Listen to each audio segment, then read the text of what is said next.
आज के कार्यक्रम के प्रमुख अतिथि परम श्रद्धेय श्री दाजी, इस वर्ग के अवलोकन के लिए देश भर से यहाँ पर उपस्थित विशेष निमंत्रित अतिथिगण,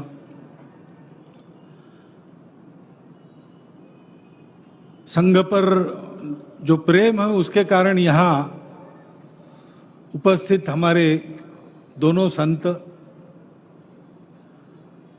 माननीय सर्वाधिकारी जी, विदर्भ प्रांत के माननीय संघ चालक जी, नागपुर महानगर के माननीय संघ चालक जी, उपस्थित अन्य अधिकारी गण, नागरिक सज्जन, माता भगिनी एवं आत्मीय स्वयंसेवक बंधु,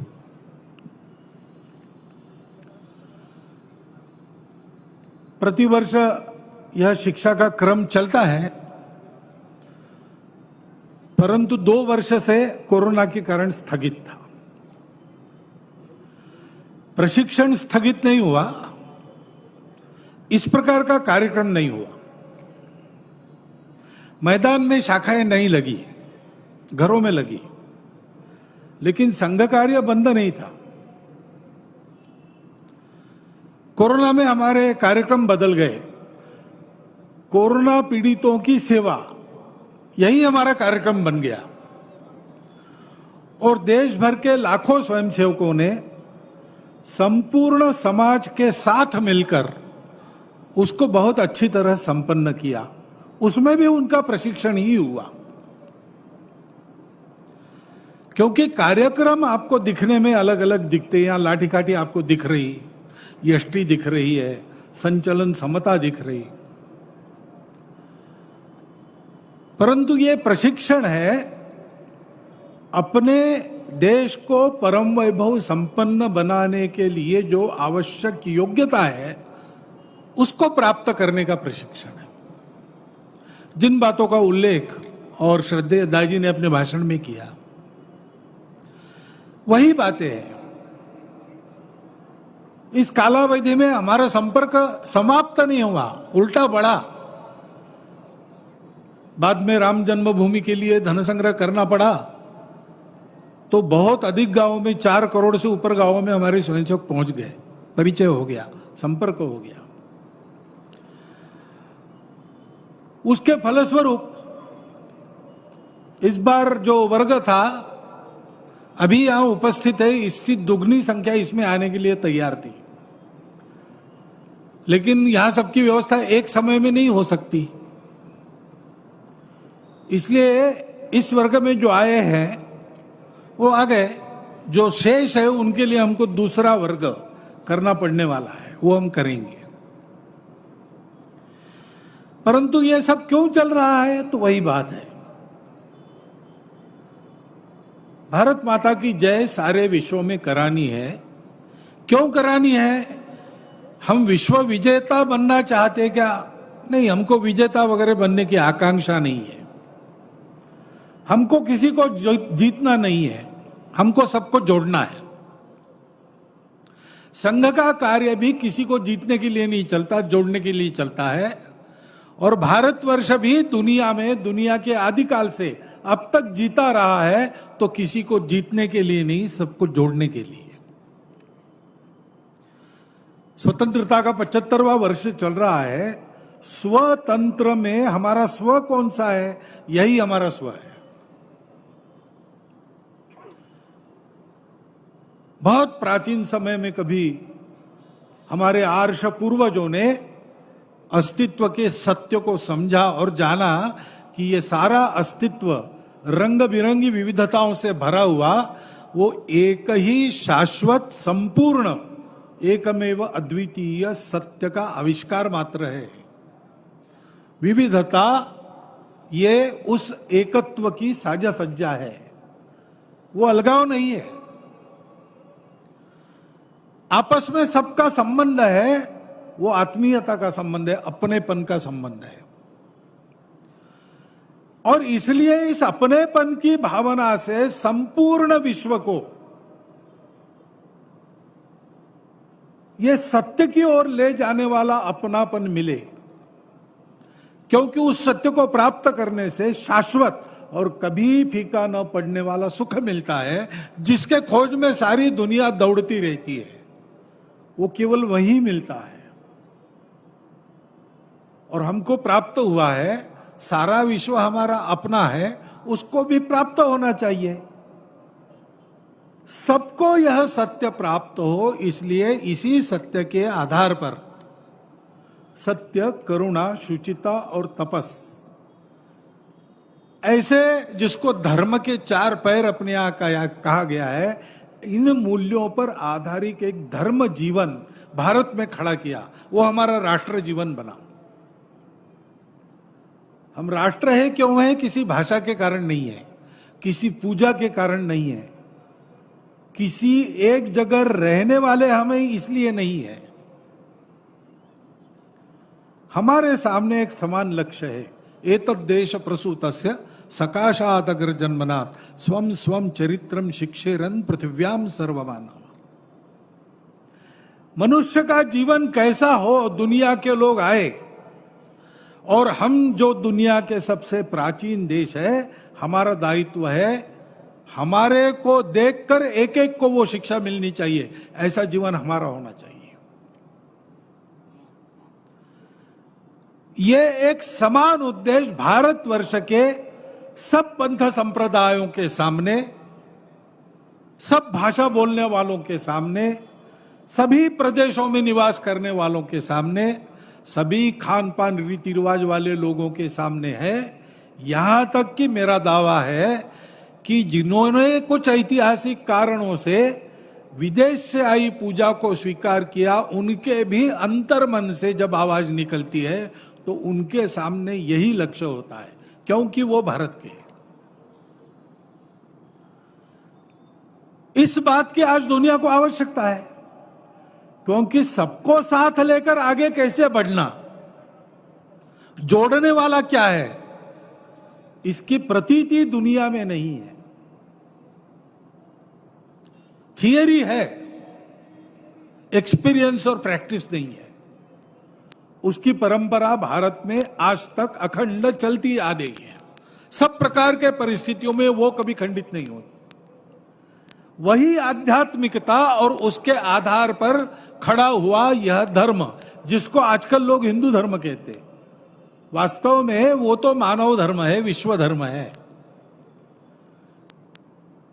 युगों से इस भूमि में उसका संगोपन, संरक्षण, संवर्धन हुआ, और इस भूमि की इस परंपरा में रहने वाले आज के लोगों को दुनिया हिंदू कहती है, इसलिए वो हिंदू धर्म है। इस भूमि में हम रहते हैं तो इस भूमि ने हमको यह सिखाया, क्योंकि सुरक्षित भूमि थी, बाहर से कोई आने का नाम लेना कठिन था पुराने जमाने में। पर्वत और सागर पर रख करके कौन आएगा,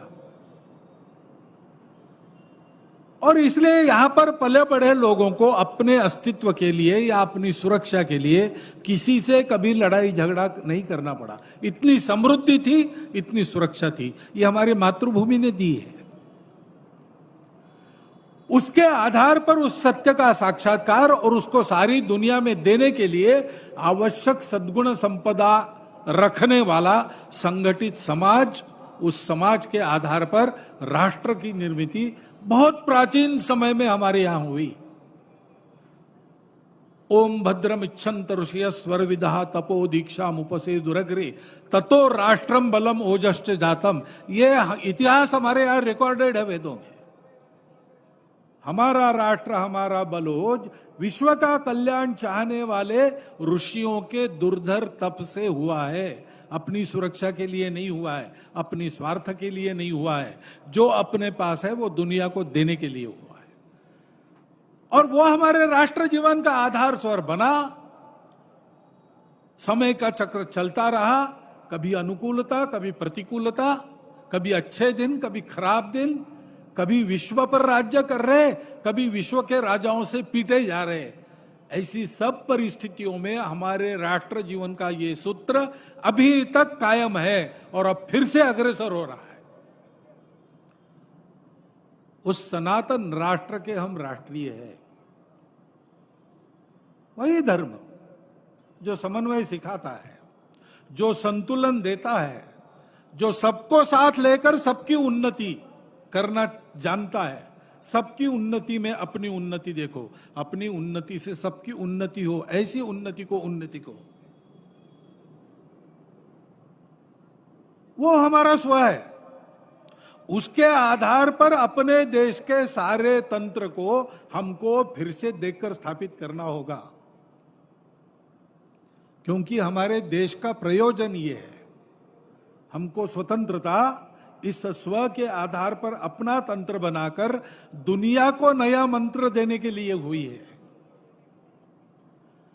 इस कर्तव्य को पार पड़ने के लिए पहली बात है, इस सत्य को अनुभूति करने वाले, इस सत्य को जानकर जीवन जीने वाले लोग चाहिए।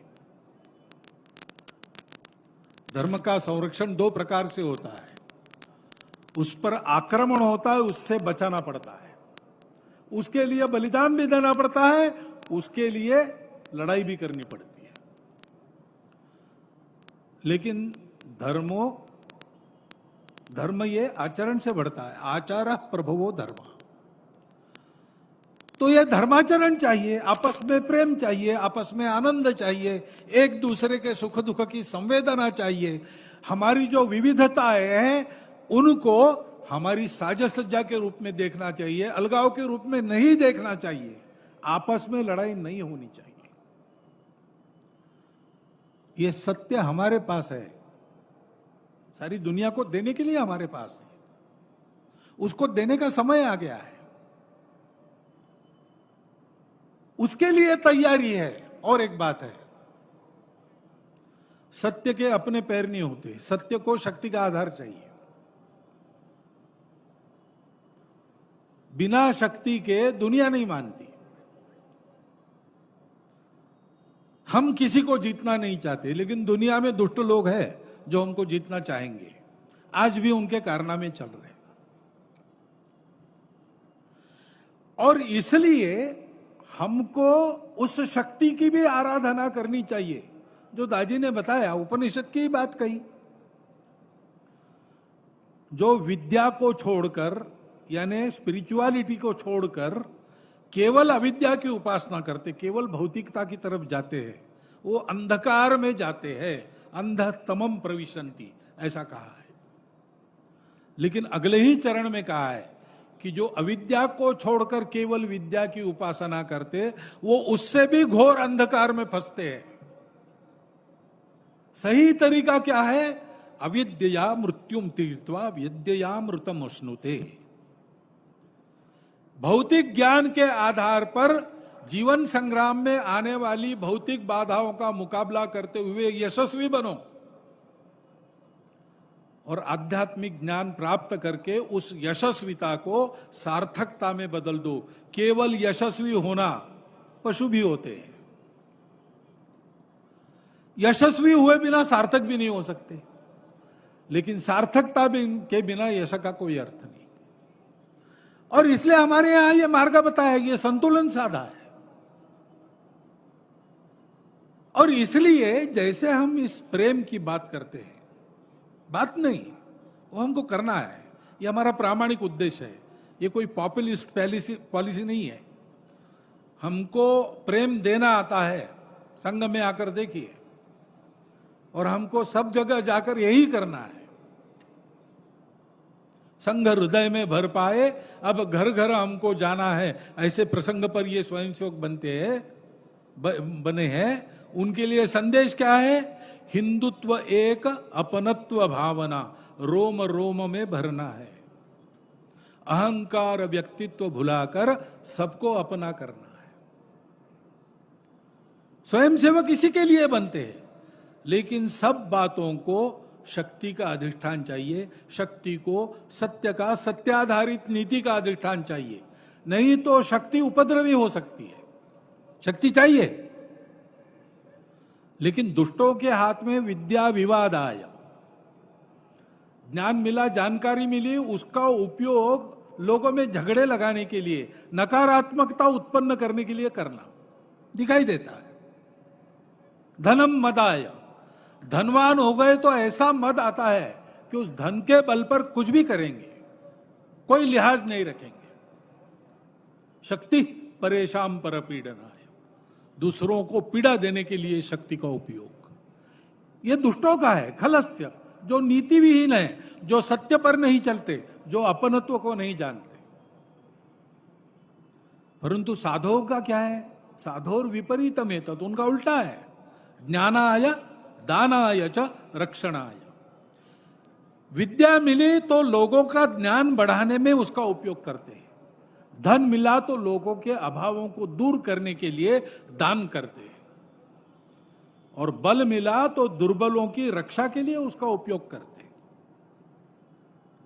ये नीति नहीं है तो शक्ति उपद्रव बनती है। अभी हम देख ही रहे, लड़ाई चल रही, रशिया ने यूक्रेन पर आक्रमण कर दिया, ठीक नहीं कर दिया, विरोध भी हो रहा है, लेकिन कोई भी यूक्रेन में जाकर रशिया को रोकने के लिए तैयार नहीं है, क्योंकि रशिया के पास ताकत है। वो धमकी देता है, धमकी दे रखी है, इधर आओगे अणु बम चलाऊंगा, डरना पड़ता है।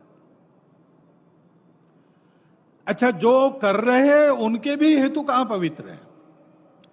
वो तो सारे शस्त्रास्त्र यूक्रेन को दे रहे हैं। ये तो ऐसी बात हो गई, पुराने जमाने में पाकिस्तान और भारत को लड़ा के दोनों तरफ से अपने शस्त्रों की परीक्षा करते थे पाश्चात्य राष्ट्र। ऐसा ही कुछ चल रहा है। एक भारत है जो सत्य बात बोल रहा है, लेकिन उसको भी बड़ा संतुलन साध कर चलना पड़ रहा है, और सौभाग्य से उसने वो संतुलित भूमिका ली है। उसने आक्रमण का समर्थन नहीं किया और रशिया का विरोध भी नहीं किया है। यूक्रेन को लड़ाई की नहीं, बाकी मदद कर रहे हैं। रशिया को बार बार बोल रहे, बातचीत करके ठीक करो भैया। भारत अगर पर्याप्त शक्तिशाली होता तो इस युद्ध को रोकता, लेकिन वो नहीं रोक सकता। उसकी शक्ति अभी बढ़ रही है, पूरी नहीं हुई है। लेकिन हम देख रहे हैं, बलाढ्य राष्ट्र है, चीन क्यों नहीं रोकता? नहीं रोकता, क्योंकि इस युद्ध में उसको भी कुछ नजर आ रहा है। पता नहीं कोई नई कल्पना उसको सूझेगी, उपद्रव होंगे। इस युद्ध ने हमारे जैसे देश के लिए सुरक्षा और आर्थिक चुनौतियां बढ़ा दी है। हमको अपने प्रयासों को अधिक दृढ़ करना पड़ेगा, शक्ति संपन्न होना पड़ेगा। ऐसी शक्ति अगर भारत में हाथ में होती तो यह प्रसंग नहीं आता दुनिया में। लेकिन ये शक्तिमान लोग हैं, लेकिन अपनत्व से, एकत्व से आने वाली धर्म प्राण नीति उनके पास नहीं है। इसलिए भाषा तो वही है, शांति की, एकता की। संस्थाएं भी बनाए रखी है बड़ी बड़ी, यूनो जैसी, सैन्य संभार वगैरह सब कुछ है, समृद्धि है, लेकिन स्वार्थ में ही जीते हैं। अपने स्वार्थ की सुरक्षा के लिए सत्तत्वों का भी उपयोग करते हैं। इसलिए नीति चाहिए, शक्ति चाहिए। ये शक्ति जैसे सत्व संपन्नता में होती है, वैसे एकता में भी होती है,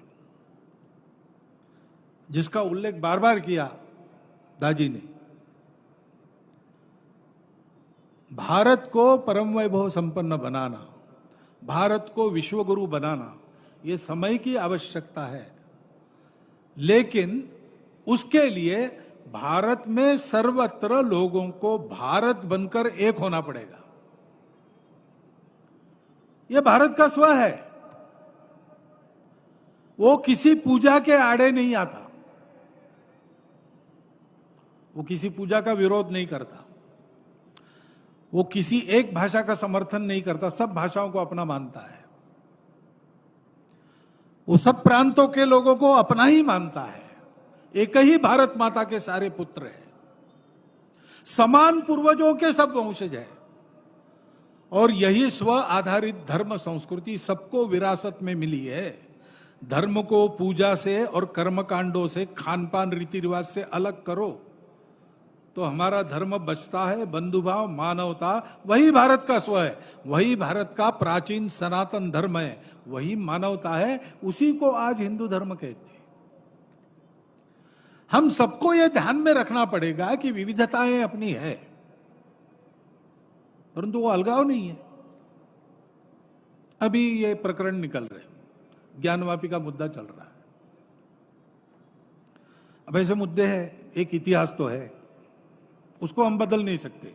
वो इतिहास हमने नहीं बनाया, न आज के अपने आप को हिंदू कहलाने वालों ने बनाया, न आज के मुसलमानों ने बनाया। उस समय घटा, इस्लाम बाहर से आया, आक्रमकों के हाथ आया। उस आक्रमण में भारत की स्वतंत्रता चाहने वाले व्यक्तियों का मनोधैर्य खच्चे करने के लिए देवस्थान तोड़े गए, हजारों है। हिंदू समाज का विशेष ध्यान जिन पर है, विशेष श्रद्धा जिनके बारे में ऐसे कुछ है, उसके बारे में मामले उठते हैं। अब इसका विचार क्या करना, ये मुसलमानों के विरुद्ध नहीं सोचता है हिंदू। आज के मुसलमानों के उस समय पूर्वज भी हिंदू थे, उन सबको स्वतंत्रता से चिरकाल तक वंचित रखने के लिए उनका मनोधैर्य दबाने के लिए किया गया। इसलिए हिंदू को लगता है कि इसका पुनरुद्धार होना चाहिए। हम तो कुछ नहीं कहते, हमने 9 नवंबर को कह दिया कि एक राम जन्मभूमि का आंदोलन था जिसमें हम अपने प्रकृति के विरुद्ध किसी ऐतिहासिक कारण से उस समय की परिस्थिति में सम्मिलित हुए, हमने उस काम को पूरा किया। अब हमको कोई आंदोलन वगैरह करना नहीं है। लेकिन इश्यूज अगर मन में है तो कुछ उठते हैं। ये किसी के विरुद्ध नहीं है और विरुद्ध मानना नहीं चाहिए। मुसलमानों ने तो नहीं मानना चाहिए, हिंदुओं ने भी ये नहीं करना चाहिए। अच्छी बात है, ऐसा कुछ है, आपस में मिल बैठकर सहमति से कोई रास्ता निकालिए। लेकिन हर बार नहीं निकल सकता, इसमें कोर्ट में जाते हैं तो फिर कोर्ट जो निर्णय देगा उसको मानना चाहिए। अपनी संविधान सम्मत न्याय व्यवस्था को पवित्र सर्वश्रेष्ठ मानकर उसके निर्णय हमको पालन करने चाहिए। उनके निर्णयों पर प्रश्न चिन्ह नहीं लगाना चाहिए।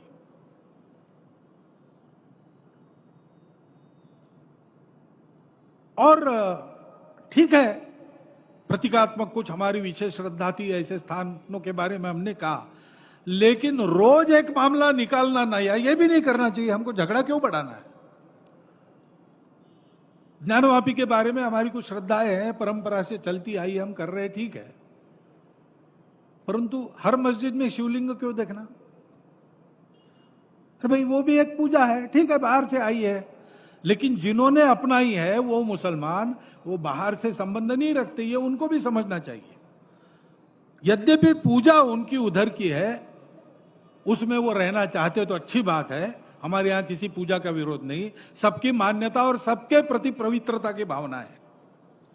परंतु पूजा वहां की होने के बाद भी वंशज वो हमारे प्राचीन सनातन काल से चलते आए ऋषि मुनि राजा क्षत्रियों के पूर्वज है, वंशज है, समान पूर्वजों के वंशज हम है।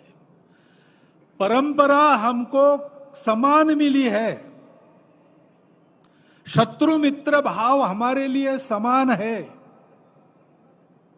देश के हर स्वातंत्र्य युद्ध में हिंदुओं के साथ राष्ट्रीय वृत्ति के कुछ मुसलमान लड़े हैं, वो यहां के मुसलमानों के लिए आदर्श है। अशफाकुल्ला खान, इब्राहिम खान गारदी, इतिहास काल से चलता आया है। उनका संबंध यहां से है, बाहर से नहीं है, और इसलिए उनको भी समझना चाहिए भारत मातृभूमि, भारत की संस्कृति, सर्वसमावेशकता उसकी, किसी को न बदलते हुए सबको अपना मानना, अपनी पूजा अपने जगह अपने लिए सर्वश्रेष्ठ है, लेकिन सबकी पूजा सबके लिए सर्वश्रेष्ठ है, किसी की बुराई नहीं करना, मेरा ही सही, ऐसा कट्टरपन और अहंकार नहीं रखना, और जनजीवन में सबके साथ बराबरी में आना। ये मान्य था, इसलिए तो पाकिस्तान बना, तब कुछ लोग चले गए, ये लोग नहीं गए। ये लोग नहीं गए इसका अर्थ यही है ना, हमारी पूजा अलग हो गई इसलिए हम भारत को छोड़ना चाहते, ये हमको मंजूर नहीं, ऐसे ही सोचा होगा। तो उस भारत के साथ समरस होकर रहना, अलगाव का वही राग फिर से अलापना नहीं, पूजा अलग है इसलिए अपना हित अलग है, ऐसा मानना नहीं। और संपूर्ण हिंदू समाज ने भी यह समझना कि ये हमारे ही पूर्वजों के वंशज, रिश्ते से हमारे खून के रिश्ते से हमारे भाई, ये अगर वापस आना चाहते तो दोनों हाथ खोलकर हम उनका स्वागत करते, नहीं भी आना चाहते तो कोई बात नहीं, हमारे यहाँ इतने 33 करोड़ देवता है और बढ़ जाएंगे, क्या फर्क पड़ता है, अपनी अपनी पूजा तो सब कर रहे हैं। देशभक्त हो सब लोग, हमारी संस्कृति की उदारता, सर्वसमावेशकता, सबको समान रूप से देखना, अपना मानना, अपने विकास से सबका विकास हो, अपना विकास कोई अलग और विशिष्ट नहीं है, सबके साथ ये देखना। और हमारे वही पूर्वज है जिन्होंने हमको ये विरासत दी, उनके गौरव को मन में रखकर उनके रहन सहन का अनुकरण करते हुए आगे चलना। एकता का तो यही मार्ग है, हमारे संविधान की प्रस्तावना इसी का आदेश देती है, उसमें मार्गदर्शक तत्व है, वो यही बताते हैं। हमने ध्यान रखना चाहिए, समाज में एकता है तो एक दूसरे की संवेदनाओं का सबको ख्याल रखना पड़ेगा। मन वचन कर्म में कोई अतिवादिता आनी नहीं चाहिए। दोनों तरफ से उधर उधर उल जुलुल धमकियां देने वाली बातें अगर होती है, हिंदुओं की ओर से बहुत कम होती है। हिंदुओं ने बहुत धैर्य रखा है, हिंदुओं ने इस एकता के लिए बहुत ज्यादा कीमत भी चुकाई है, देश भी तोड़ दिया है, और फिर भी ऐसे स्वर उठते हैं और उसका विरोध कोई करता नहीं उधर से। इसलिए हमारे जैसे लोग बताते रहते भाई सब अपने हैं, लेकिन उनके मन में एक प्रश्न चिन्ह रहता है, हिंदू के मन में। और इसलिए अपने अपने ऐसे अतिवादी लोगों को टोकना चाहिए। हिंदुओं में टोकते हैं, हम भी कुछ बोल गए तो हमको भी टोकने वाले लोग हैं। हिंदू समाज किसी प्रकार का अतिवाद मान्य नहीं करता है, इसलिए हिंदू समाज में सब लोग आए, यहूदी आए, पारसी आए, विश्व का हर देश जब भी दिग्भ्रमित हो लड़खड़ाया, सत्य की पहचान करने इस धरा के पास आया। भूमि यह हर दलित को पुचकारती, हर पतित को उद्धारती। ये हिंदू के जीवन की परंपरा है, इसको समझकर हिंदू भी अपना हिंदुत्व का आचरण ठीक करे, शक्ति संपन्न हो, जीतना नहीं है किसी को, लेकिन किसी की ओर से जीता भी नहीं जाना है, डराना नहीं है किसी को, लेकिन किसी से डरने की भी नौबत नहीं आनी चाहिए। ऐसा हिंदू रहे और इन सबको गले लगाकर एक राष्ट्र जीवन के समृद्ध प्रवाह में सबको शामिल कर ले। इसके लिए जैसा शील चाहिए, जैसी शक्ति चाहिए, वैसी शक्ति सब में भरने का यह संघ का प्रयास है। अत्यंत आवश्यक, अनिवार्य ये आवश्यकता है देश की, क्योंकि हम सबको भाषा, प्रांत, पंथ आदि की सारी विविधताओं को लेकर एक दूसरे से दूर करना, आपस में लड़ाना और उन झगड़ों की आग पर अपने स्वार्थ की रोटियों को सेकने का उद्योग करने वाले अभी भी कार्यरत है, दुनिया में भी है, देश में भी है। उनके चंगुल में किसी प्रकार के समझदार लोगों को नहीं फंसना चाहिए। लंबा चलना पड़ेगा। आज ऐसा विचार आया, किसी ने बोला और कल बदल हो गया, ऐसा नहीं होगा। कठिन रास्ता है, उबड़ खाबड़ रास्ता है, लेकिन इसमें से जाना पड़ेगा। हम लोग भारत माता की जय करना चाहते हैं, हम लोग आपस में अपनत्व भाईचारे पर विश्वास रखते हैं, हम लोग भारत को विश्व गुरु बनाना चाहते हैं, तो हमको इस व्रत को लेकर आगे बढ़ना पड़ेगा। सामर्थ्य संपन्न संगठित हिंदू समाज अपने हिंदुत्व की सच्ची प्रवृत्ति के आधार पर देश में क्या सारी दुनिया के कलह द्वेष स्पर्धाएं बंद करके एक नई सुखी सुंदर दुनिया बनाने की क्षमता रखता है। उस क्षमता का, उस गुणवत्ता का जागरण सारे देश में करने का ये संघ का प्रयास 1925 से चल रहा है। कार्यक्रम खंडित हो गए बार बार, लेकिन कार्य कभी खंडित नहीं हुआ, एक एक कदम आगे बढ़ रहा है। आज नहीं तो कल इसको हम यशस्वी कर पाएंगे। आज नहीं तो कल मैंने कहा, लेकिन अब जो दृश्य दिखता है उसमें लगता है कि आने वाले कुछ ही दिनों में संपूर्ण भारतवर्ष का समाज एक होकर, सारे भेद भूलकर, आपस के स्वार्थों को तिलांजलि देकर देश को बड़ा बनाकर दुनिया को सुखी बनाने के उद्योग में लगा है। यह दृश्य अपने कार्य की गति बढ़ाकर और यहां उपस्थित निमंत्रित बंधुओं का सहयोग उसमें होकर खड़ा हो सकता है। इतनी परिस्थिति की अनुकूलता आज खड़ी हुई है।